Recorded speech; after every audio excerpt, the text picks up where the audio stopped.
I can only imagine is very special to me. I mean, because I began to see the effect that it had had on people, Hmm. and very surprising me the people that I wouldn't expect it to have that Hmm. effect on. Yep.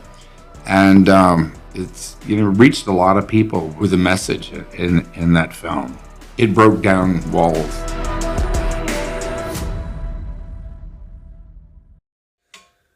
What's going on, guys? Bart here with Tully Television, and I want to welcome all of you, and you, and you, and you, and you, and all of you back. If you have yet to subscribe, I hope that today is the day we earn your subscription. Like, comment, share. The road to 500 subscribers continues, and only together can we go straight to the moon, baby. Today we're gonna get into a movie review, and it's a movie that kind of falls in the ether of neither new nor old enough to fit into our retro blast, but a movie nonetheless that I feel like deserves a little spotlight here on the channel, and that movie is called I Can Only Imagine. I'm going to run through the cast with you real quick. John Michael Finley as Bart Millard. I know, right? Bart? Me? No. Madeline Carroll as Shannon. Dennis Quaid as Arthur, Bart's father. Trace Atkins as Brickle, Bart's and his band's road manager. And Cloris Leachman as Mima. You definitely know who Cloris Leachman is. One of my favorite roles from her is in Beer Fest. This movie came out March 16th, 2018. And the inspiration for this movie is a song that was released by Bart and his band by the name of Mercy Me.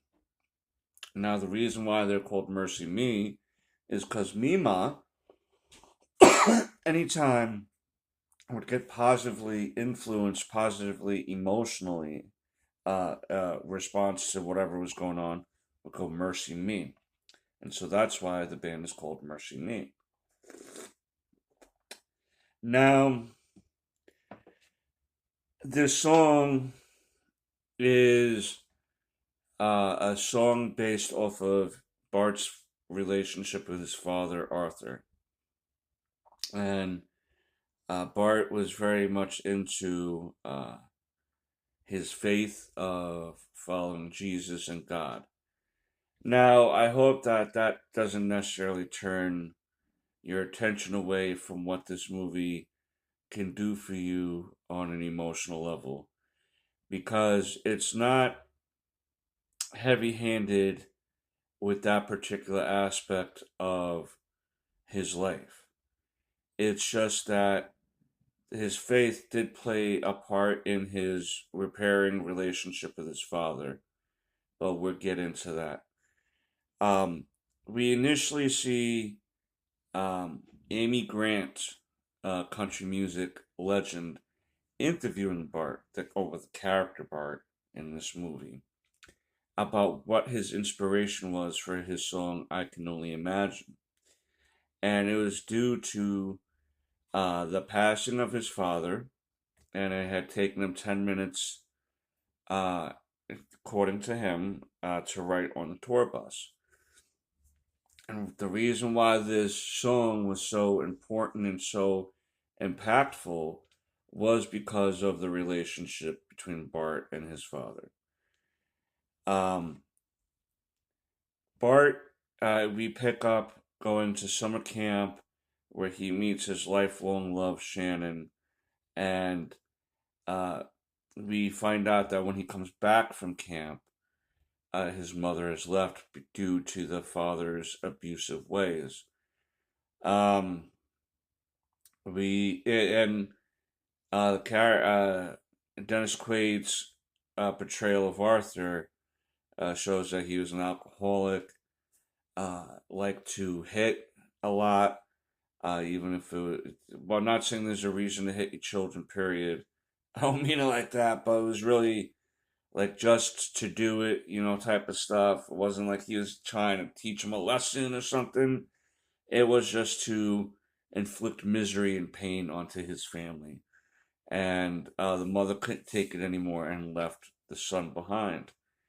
And we see over the years the tumultuous relationship between father and son. Um, Bart got into football because of his father and his legacy in football, so to speak. And due to the father's insistence of being tough and like for example, in one game, Bart had gotten tackled by only one dude, and the father was like, "I never got tackled," and so that kind of prompted Bart to go the extra mile, go the extra distance, so to speak. And during a tackle of many men onto Bart, he injured himself to the degree of not being able to play football anymore. And while Arthur, the father, was in the hospital room hearing the doctor say that the football's not an option anymore, he just left Bart there to recover on his own.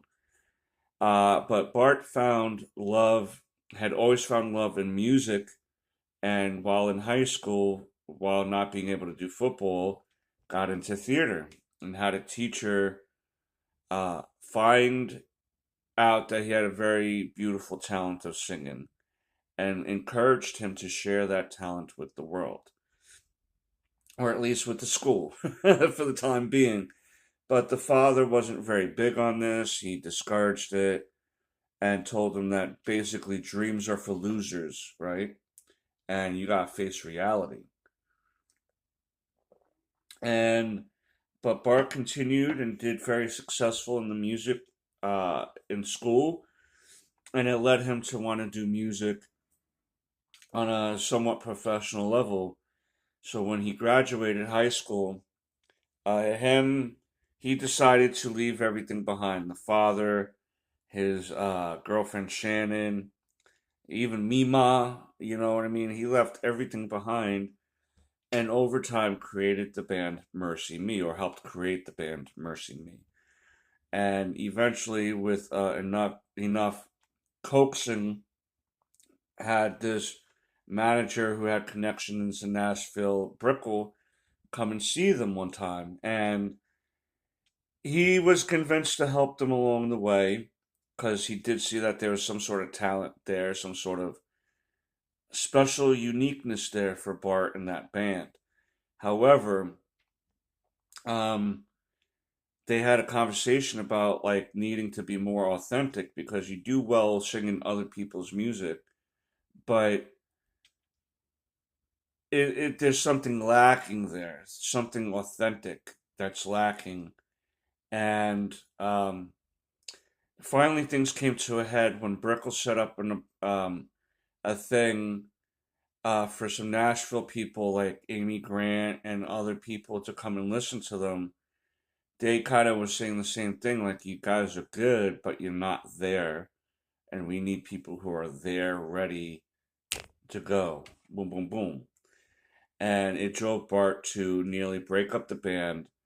And Brickell talked to him and said, "What is it that is holding you back? Because there's something obviously holding you back." And it was his past with his father being abused. And Brooke was like, you need to use that. You need to hone that anger into your talent so it can come out. So your pain, the release of pain can come out.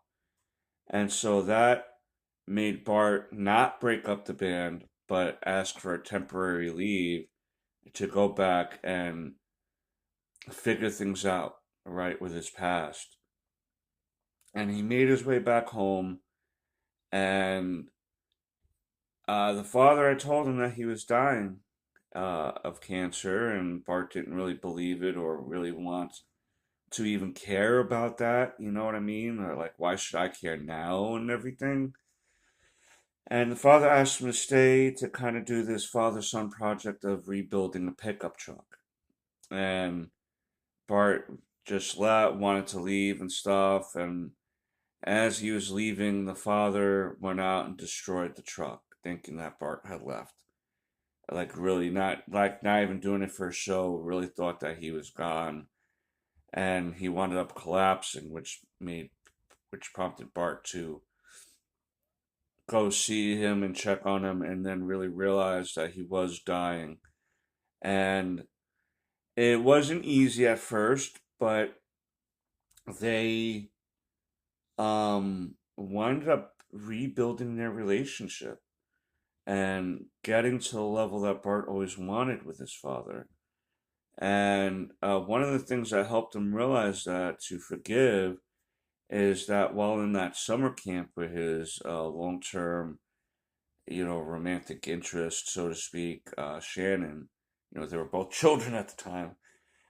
um, there were certain things that he wrote and stuff like that that was a common denominator that helped him be so strong as a child, and really realized that it's time to close the book on this chapter of his life of the anger and the angst and the bitterness.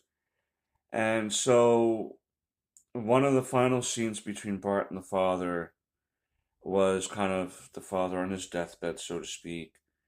And the father is like, before you left that day to go do your own thing, you had asked me to listen to you on the radio sing at church. And I did. And I kept the radio on even after you were done and the pastor started talking. And something changed in him that day.